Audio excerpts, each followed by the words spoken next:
તો મિત્રો આજના વિડીયોમાં આપણે ભારતના નેશનલ પાર્ક વિશે જાણીશું।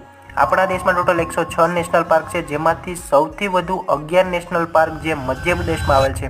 ભારતનું પહેલું નેશનલ પાર્ક 1936માં, જેને આજે જીમ કોર્બેટ નેશનલ પાર્ક ઉત્તરાખંડમાં આવેલ છે। જે 1970 સુધી ભારતમાં માત્ર 5 નેશનલ પાર્ક હતા, જ્યારે 1973માં વાઇલ્ડલાઇફ સુરક્ષા અંતર્ગત અને પ્રોજેક્ટ ટાઈગર અંતર્ગત આજના દિવસે 106 નેશનલ પાર્ક થઈ ગયા છે।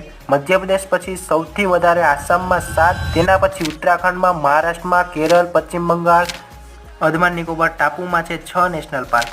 હિમાચલ પ્રદેશ, રાજસ્થાન, કર્ણાટક, તમિલનાડુમાં 5 નેશનલ પાર્ક, જ્યારે જમ્મુ કાશ્મીર, ગુજરાતમાં છે 4 નેશનલ પાર્ક। આંધ્રપ્રદેશ, તેલંગાણા, છત્તીસગઢમાં છે 3 નેશનલ પાર્ક। એના પછી હરિયાણા, ઓડિશા અને આપણા પૂર્વ દક્ષિણ રાજ્યોમાં 2 નેશનલ પાર્ક છે। ઉત્તર પ્રદેશ, ઝારખંડ, સિક્કિમ, લદ્દાખ, ગોવા અને નાગાલેન્ડમાં 1 નેશનલ પાર્ક આવેલ છે।